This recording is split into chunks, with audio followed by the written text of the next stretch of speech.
Let's read The Little Prince by Antoine de Saint-Exupéry. Level A2, Elementary. When I was 6, I saw an excellent picture in a book about nature.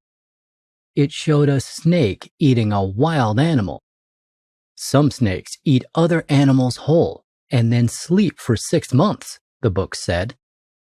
After that, I made my first drawing. It was supposed to be a big elephant inside a long snake. But I only drew the outside part of the snake, so you couldn't see the elephant. The drawing looked like a large circle with a long line on each side. I showed it to adults, asking if it looked scary. "It isn't scary at all. It's just a hat," they replied. Adults need explanations for everything. Children have to help them understand things, so I drew an elephant inside the snake. This way, they could see what was going on. When I showed the image to the adults again, they told me to put my drawings away. In their opinion, I had to study geography, history, and mathematics instead. That was how my brilliant career as an artist ended. I had to choose another career, and I became a pilot. I flew around the world. I met and talked with many serious people. The discussions we had did not improve my opinion of adults. When I met an adult that seemed intelligent, I tested them by showing them the first drawing. They always said it was a hat. I did not tell them about snakes and elephants. Instead, we talked about golf, bridge, and ties, like all adults do. And they thought I was a serious person, just like them. I lived alone for a long time until my plane fell down in the middle of the Sahara Desert. Perhaps the plane's engine broke. I was by myself, and repairing the plane quickly was a matter of life or death.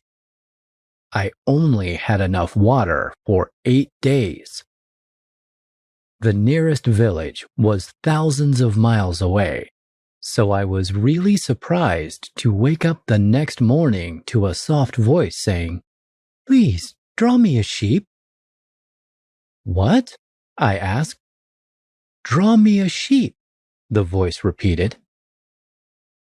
I jumped up and saw a little boy with golden hair in front of me. He didn't seem hungry or thirsty. He wasn't scared. He didn't look like a child lost in a huge, dangerous desert. "What are you doing here?" I asked. "Please, draw me a sheep," he said with a serious look on his face. I didn't know how to draw sheep, so I took a pen and a piece of paper out of my pocket and drew the outside part of a snake that ate an elephant. To my surprise, the boy cried, "No, I don't want an elephant inside a snake. The snake is dangerous and the elephant is too big. Where I live, everything is very small. I need a sheep." So I drew a sheep. The boy looked at it carefully and said, "This one looks rather ill. Make another one." I made another one, and then one more, but he didn't accept any of my drawings. I didn't have much time, so I drew a box and said, "This is a box, and the sheep you need is inside." To my surprise, the boy was extremely happy with the drawing. "Do you think the sheep will need a lot of grass?" he asked. "Where I live, everything is very small. I don't have much grass." "It is a very small sheep, so don't worry," I replied. And that was how I met the little prince. I wanted to know where he came from, but it wasn't easy to find out. He attacked me with questions, but never responded to mine. I had to pay close attention to his words to discover the truth. "What is that thing?" he said, looking at my plane. "It is a plane. It can fly," I answered. "So you fell from the sky?" the little prince asked, excited. "I did." "Funny," he said, breaking into laughter. "I also fell from the sky. What planet are you from?" It sounded unusual. I tried asking him more questions, but he didn't answer. Instead, he said, "It is great that you gave the sheep a box. He can sleep there at night. If you behave, I will also draw you a rope so you can tie him," I said. "If you don't, he will get lost." The prince didn't understand me. "Tie him? What a strange thought," he said. "My planet is very small.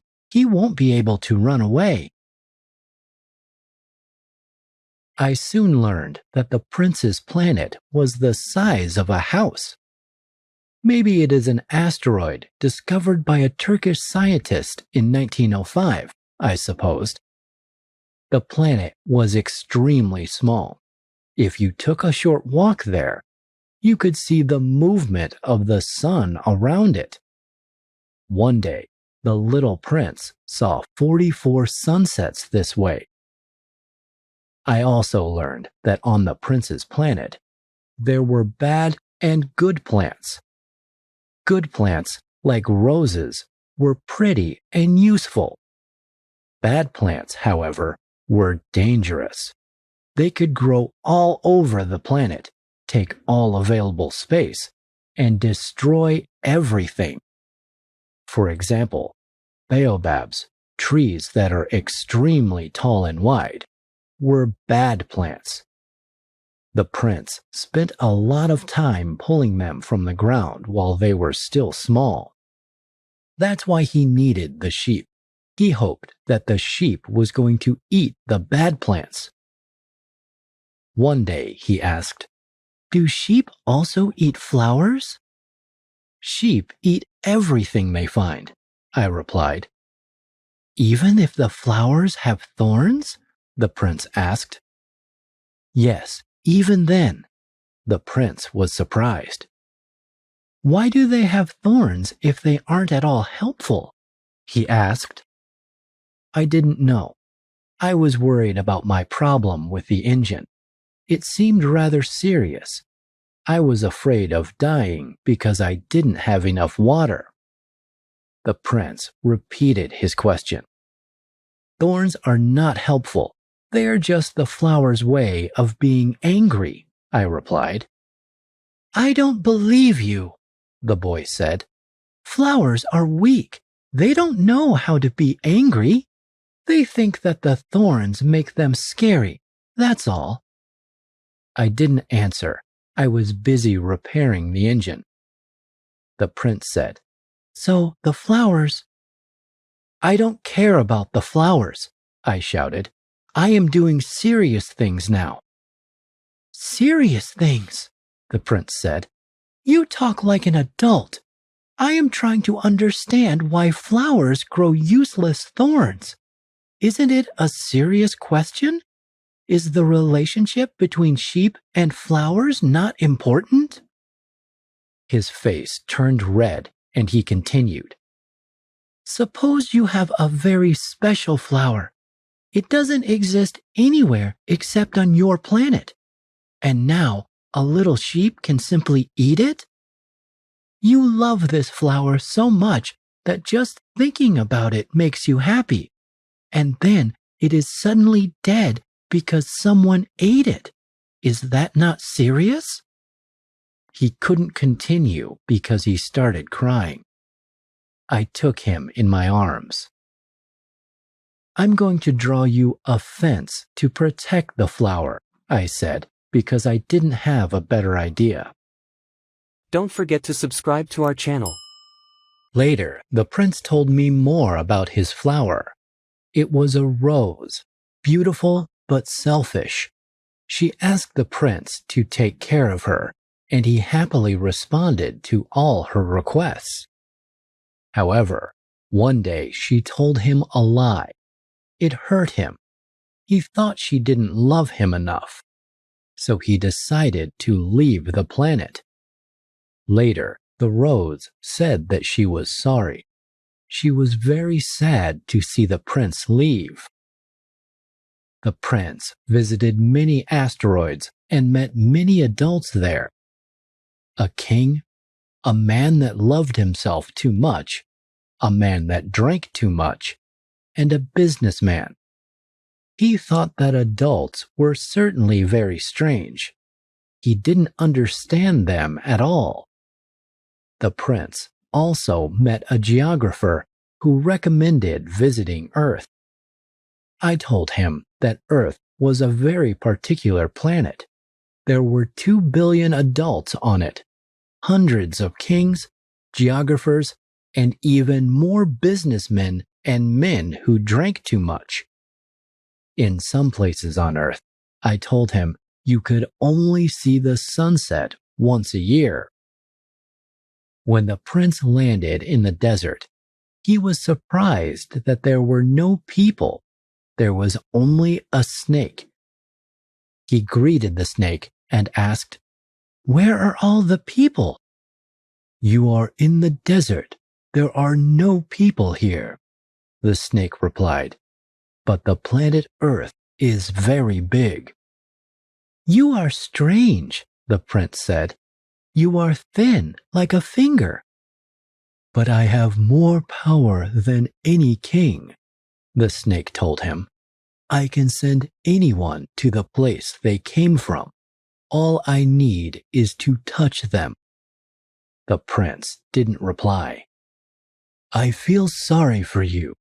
You are so small and weak," the snake continued. "But just in case, if you start missing home, I can take you there." The little prince traveled through the desert. He didn't really like the earth because it was too hard and dry. Finally, he reached a big rose garden. There were so many flowers in there, and all of them looked like his rose. This made the prince very unhappy. Now he knew that his rose wasn't the only one in the world, so he laid down in the grass and cried. And then a fox appeared. "Good morning," the fox said. "Good morning," the prince replied politely. "Who are you? You are so pretty." "I am a fox." "Come play with me. I am so lonely," the prince said. "I can't. I am not tamed," the fox told him. The prince didn't understand. "What does tamed mean?" he asked. "It means to be connected to somebody," the fox explained. "For me, you are just a little boy. For you, I am just a fox. But if you tame me, we will need each other. You will be the only boy for me, and I will be the only fox for you." "I think I understand now," the prince replied. "I knew a rose that tamed me." "My life is very boring," the fox continued. "I steal chickens from people. People have guns and they try to kill me. They are all the same. But if we become friends, my life will be so much happier." The fox stopped speaking and looked at the prince for some time. Then he said, "Please tame me." And so the little prince decided to become friends with the fox. The fox explained what he had to do, and soon the prince tamed him. The fox came to the prince every day, and they talked for hours. When it was time for the prince to leave, The fox said, "I am going to cry." "But it was your idea to become friends," the prince answered. "Yes, of course. I knew from the start that in the end you were going to hurt me," the fox told him. "Now go to the rose garden again. I think you will understand why your rose is different from the rest. And then come back and I will tell you a secret." In the garden, the little prince started looking at the roses. Then he realized something. No one tamed these roses, so they were not loved and did not love anyone. But he loved his rose. That is why she was the only one for him in the whole world. After that, the prince returned to the fox. "Here is my secret," the fox said. "You can only see clearly with your heart. The eyes don't see the things that are actually important." The prince repeated the words to remember them. "People forgot a very important thing," the fox continued. "You will always be responsible for those you have tamed." And then they said goodbye to each other. The little prince continued his journey and met a railway worker. The prince was surprised to see that so many people needed to travel by train. "Where are they going? What are they searching for?" he asked. "No one knows for sure," the railroad worker replied. "Only children know what they are searching for. The children are lucky. Their toys are the most important thing for them, and they cry if those toys are taken away." It was my 8th day in the desert. It became hard for me to listen to the prince's story because I was almost out of water. The plane was still broken. "Your stories are very interesting, but not now," I told him. "We are going to die without water." "Let's go and search for it then," the little prince suggested. Although it seemed like a rather stupid idea, we went to search for water in the middle of the desert. When the prince got tired, we sat down to rest and looked at the stars. "The stars are beautiful," the prince said, "because on one of them there is a flower. You just don't see it. The desert is beautiful because somewhere there is water in it." And in the morning, we actually found the water. We sat down and drank it. It tasted sweet. "You promised me to draw a fence for my rose," the prince said. "I am responsible for her." I gave him my drawings. He laughed at them because they looked very simple. "But children will understand them," he told me. "Are you planning to leave soon?" I asked. His face turned a little pink. "You should get back to work," the little prince said. "I will wait for you. Come here tomorrow." I was afraid that he was going to return to his planet. It made me sad, but I remembered the fox's lesson. If you love someone, you have to be prepared to cry when they are gone. Near the water source was a wall. When I came back the following night, I found the boy sitting on the wall talking to someone. "Wait for me," he said. "I will be there tonight. Is your poison good? I don't want it to hurt for too long." I didn't understand what was going on. Then I looked down and saw a yellow snake. This kind of snake could kill anyone in half a minute. I reached into my pocket for a gun, but the snake heard me and disappeared among the stones. The little prince came down to the ground. His face looked so white, and he was so scared. I took him in my arms. "I am happy that you repaired your engine at last," he said. I was surprised because I didn't tell him about it. "I am also leaving today," he continued with a serious expression. "But the distance is much greater and the travel is more difficult." "I will miss your laugh," I said. "My laugh will be my gift for you," said the prince. "When you have a rose that you love on your planet, you begin to love all the planets. You know I will be laughing on my star, and so the rest of the stars will be laughing too." And then I heard his laughter that became so dear to me. Then he grew serious again. "Tonight, you shouldn't come with me," he said. "What if the snake bites you too? And it will also look like I am dying.